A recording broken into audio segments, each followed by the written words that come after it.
Hello, this is Survival-gyver, and today is going to be a really long video. I'm going to try to keep it short, but there's a lot of information between these 7 utility knives.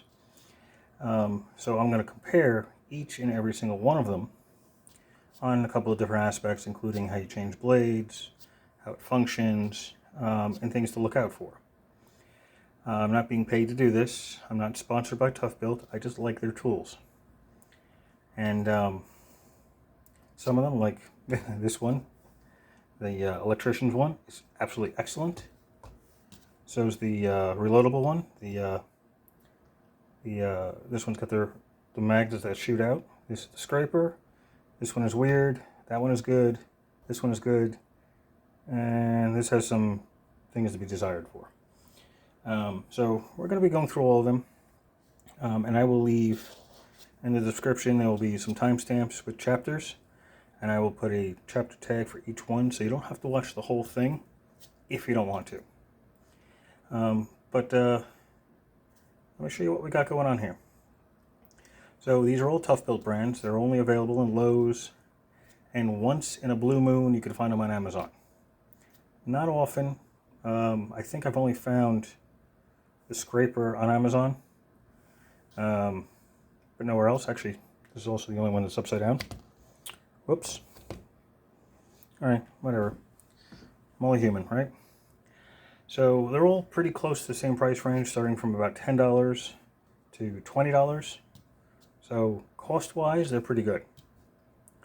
And they all have, well, most of them have extra features. Some of them have 2 or 3 features. Some only have 1, like this one. This one's got 2. This one's got, I believe it's only 1. Yeah, it's got 1. But it's got an interesting reloading pattern. It's got 5, although I count 7, but they call it 5, so it is what it is. So let's take a look, shall we? I'm going to start off with this small one here. This is the subcompact. This one I actually made a rant on because I had such problems with it. This is actually the newer one because the other one is somewhere around here. Or I threw it out, I'm not sure which. So the subcompact is an ultra lightweight utility blade. Right? Has the single blade in it and has a like a wire cutter, wire stripper connector there. Blade is secure in there. You need to press the release button. Pull. Oh, maybe this is the wrong one. Oh, I guess this is the wrong one. This is the one that doesn't take the blade out. Now I have to go figure out what I did with the other one. So they offered to take it back and never got back to me where I was supposed to send it. So, yeah, there's that. It's got a little lanyard hole in the back. It's fine until you got to replace the blade. On this one, I had problems with Lowe's on the return on it. Lowe's never got back to me either. Although when I go into Lowe's now, everybody follows me around. So, yeah, that's interesting. They won't talk to me, but they'll harass me. Anyway, so the subcompact is a good knife. Just this one is not. This one's got some kind of material stuck on the inside where I cannot remove the blade. So, sorry. I clearly picked the wrong one of those up. Right. This one.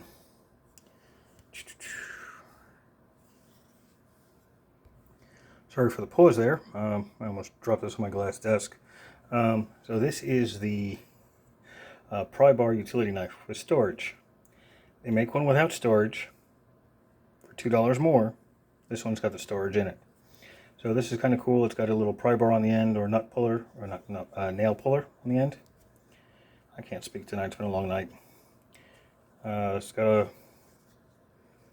little belt clip on it. I'm having a hard time getting the camera to focus. My apologies. Doesn't like both hands in the view. Sorry. Here's a button. So the blade comes out. Same thing, regular razor blade with a wire cutter, wire stripper end on it. On the back side here, you can pull up on that little lever right there and add some more blades.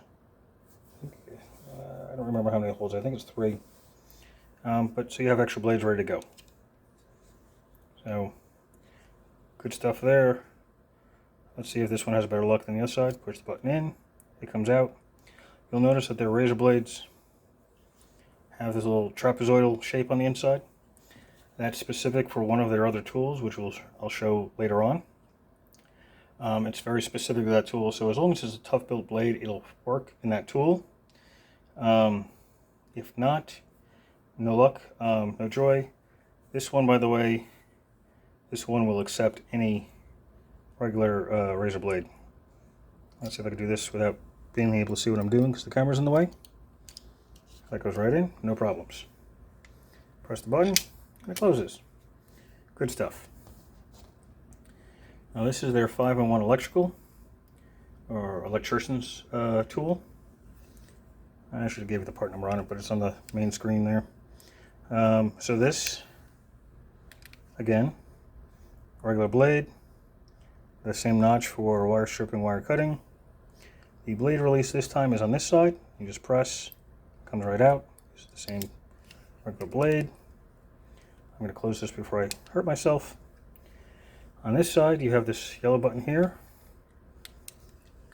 which knocks out this two-sided driver, flathead and Phillips head. And it's a 1/4-inch nut driver, and it's magnetic. Of course, I can't get the focus when I need to, but there's a magnet at the end, so it helps retain that really well. So, nice positive lock. So this way, it doesn't simply fall out. So that's kind of cool. All right, close that back up. A standard belt clip on the other side, and this one also has storage. So that's cool. So that's not bad. Actually, this is the one I enjoy the most. It's a little thick, but considering what it can do and what it holds, it's perfect for anything that I use. This would make a great emergency tool in a car. Actually, that's where this one's going. It's going to my emergency kit in the car. So there's that, of course. Obviously, you can throw it in your regular toolbox, your ToughBuilt box. Leave it in your electrical stuff at home. It'll be very, very helpful. This one I just did a review on a couple of days ago. This is the ToughBuilt Reload Utility. So this is push forward, regular utility blade. It's got this little index around the back. You have 1, 2, and 3. You can actually move them around so you know which magazine you have. This one I have on 3, the other one I have on 1. And so this magazine here has got the hook style like used for carpets or fabric. If I can get this to focus, my apologies. Doing this with an older cell phone. It holds 5 blades here. If you push this forward and out, there's storage for 10 more. You can add 10 more to this, so you can have 15 in the magazine.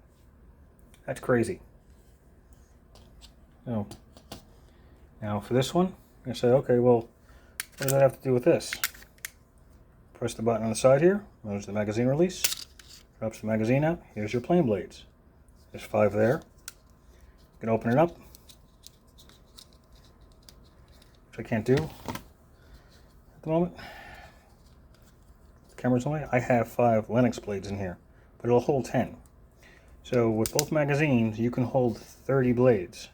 That's crazy. So, as you saw, I just put the magazine in the back. There's a magazine eject button there. There is a release here for a blade, which is kind of pointless that it actually has that. So, you need to push in and down.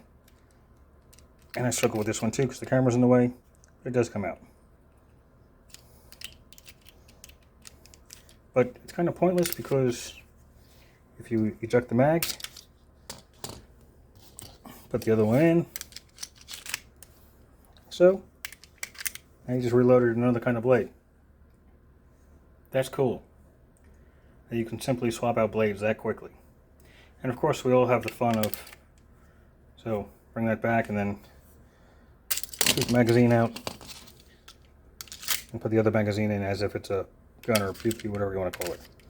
So that's kind of cool. So that's the rebuilt reloaded utility knife. It comes with the 2 magazines. Just you can only fit one in the tool at one time.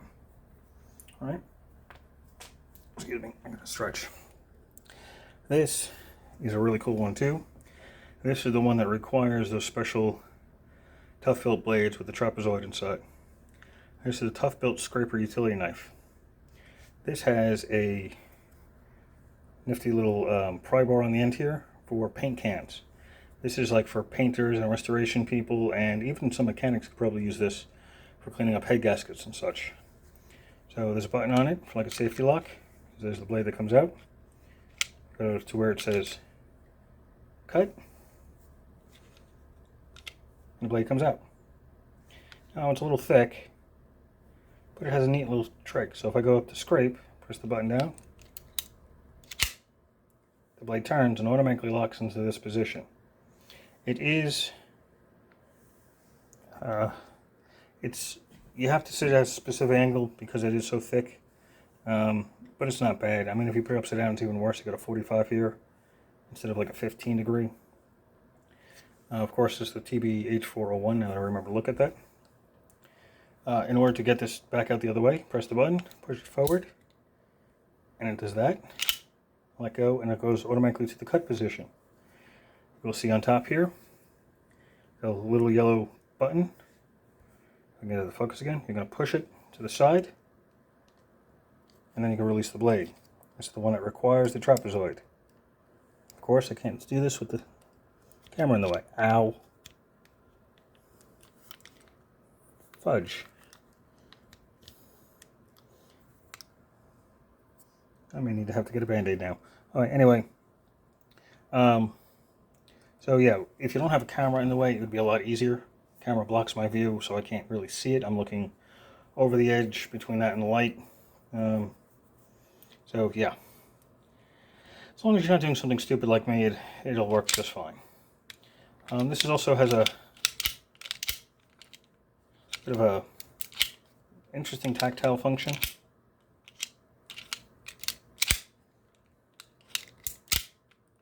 So almost as if it's a fidget toy.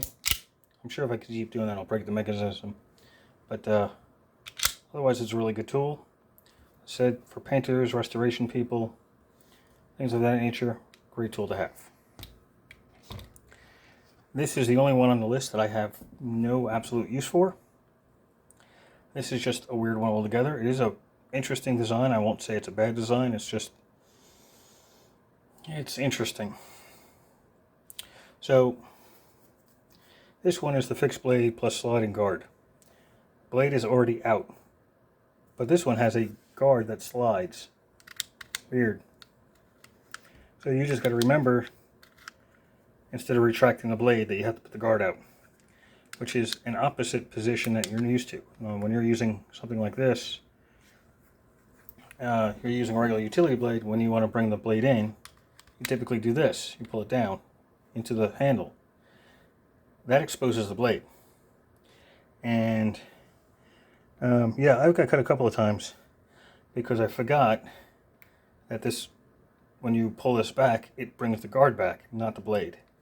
So I don't see the reason for this. I can find one use for the guard the way it is. You can take a tape measure, put the foot of the tape measure on there, tape out whatever direction amount you need, say like from this position, and then you could score like if you're doing drywall. That's the only thing I can think of. Otherwise, I consider that a safety hazard. Again, I don't consider it a bad tool. I can't see their reason for doing that. Right? Big lanyard hole in the back. Now, there's no blade button to take the blade out because it's in here. You pull this little notch up and you unscrew it. Open this up, it's like a clamshell. Whole thing opens up. And there's the blade, and the blade is magnetized on the inside. There's a magnet right there. So that helps retain the blade. You won't have to worry about losing it or fiddling with it. So that's as easy as that. I don't know if you can tell, the blade is not centered in the guard. It's off to one side, so sometimes the handle will bind. But I'll show you that in a moment. On the inside you have more storage. You have 4 more blades in the back here. little spring, and the screw on the other side is retained by that C-clip right there. So at least you won't have to worry about losing the spring and losing the screw that puts that on there.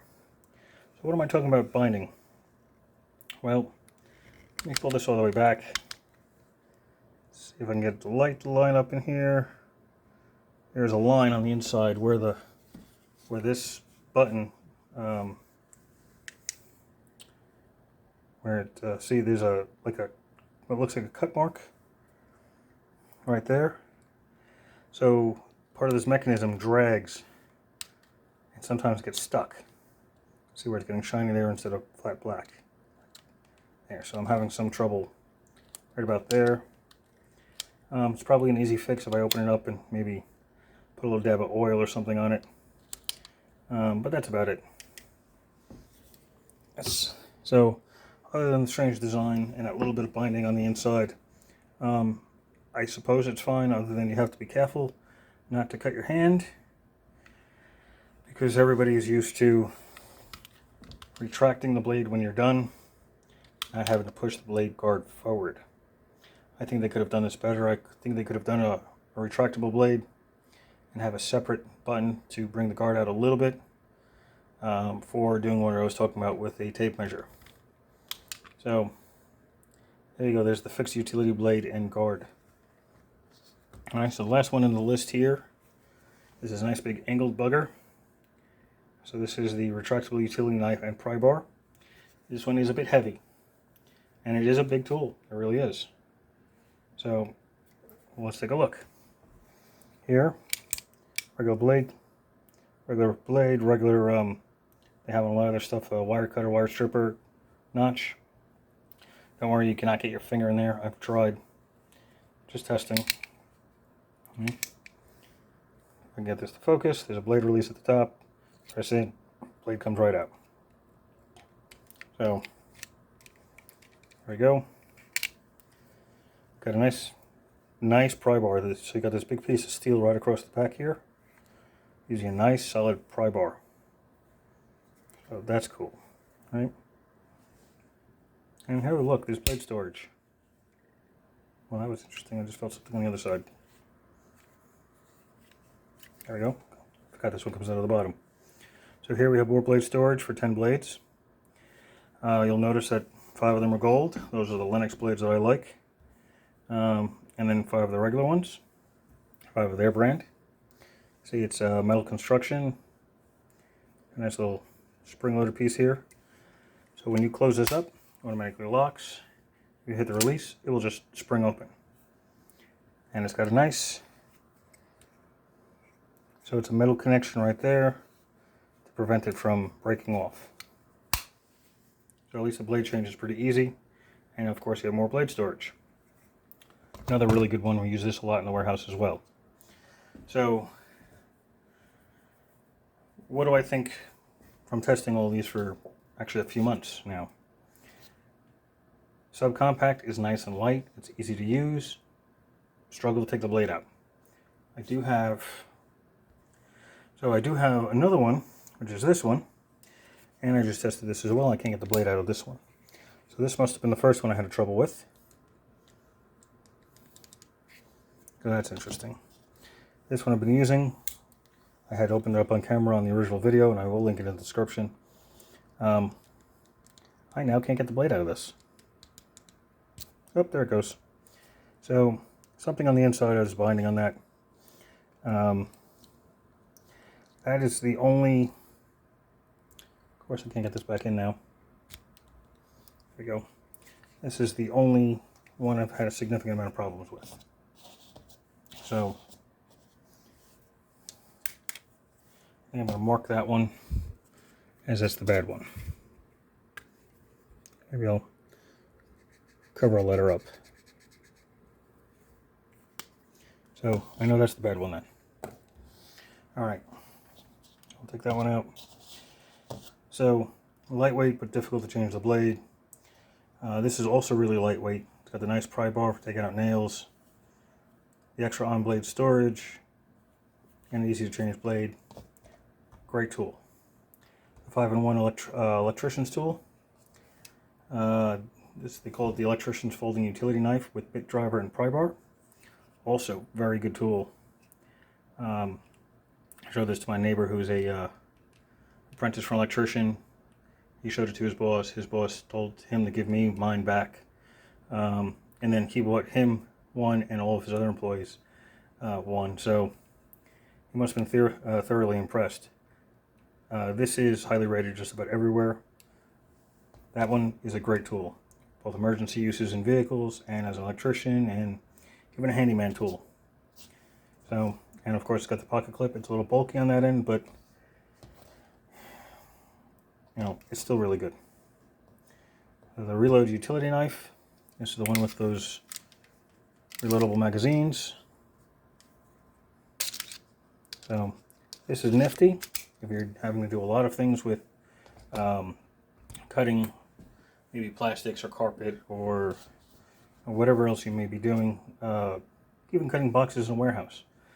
The ability to hold 30 blades between 2 magazines and even different kinds of blades is extremely helpful. Great tool. The scraper is an interesting concept. I like the mechanism. You know, I actually took this one apart to see how the mechanism worked. It's actually really interesting. But unless you hold this out, it would be difficult to get really low, the handle low to get you really low on the blade. I mean, if you're peeling paint off walls or furniture or something, it'd probably be really good. Or paint, you know, getting rid of caulk lines would probably be fine. Plus the addition of the pry bar for paint cans, it's still pretty good. A little strange, but pretty good. Again, this is the one that requires the ToughBuilt blades, the ones with the trapezoids inside. Recap on this one, I don't know. I don't know what they were thinking. It's dangerous as far as I'm concerned. Blades are easy enough to change out, but that whole issue about everybody's used to pulling this back in order to hide the blade, now you're just removing the guard for it. If you've been doing that on other things for years and years and years, this is going to be an odd one for you. So I'm not thrilled with it. It works. It's got a learning curve. And of course, we got this last angled one here, the retractable utility blade pry bar, the last one I did before. Works very, very well. Easy to change out the blades. I can't clearly do this with, there we go, with one hand. So the extra blade storage is nice. It's comfortable. It's got this nice little jimping on top so your thumb doesn't really go anywhere. But it's heavy. So out of all of these three I consider the best. Followed by this angled one because it's heavy, then the scraper, and then the subcompact and the one with the guard for third. So if you have any questions or comments about these or anything else along this nature, because I do quite a few utility blades by other companies, please leave me a comment below and I will answer them as soon as I can. If you like the video, press like. If you haven't subscribed, please subscribe. All of these links will be in the description for Lowe's and whatever ones I can find on Amazon for those people that are looking for it through Amazon. Whatever I can find will be also in the description. I am not paid by ToughBuilt. I don't get any discounts with them. I'm not sponsored by them. I just like their tools. So I guess that's it. So thank you for watching and have a glorious night.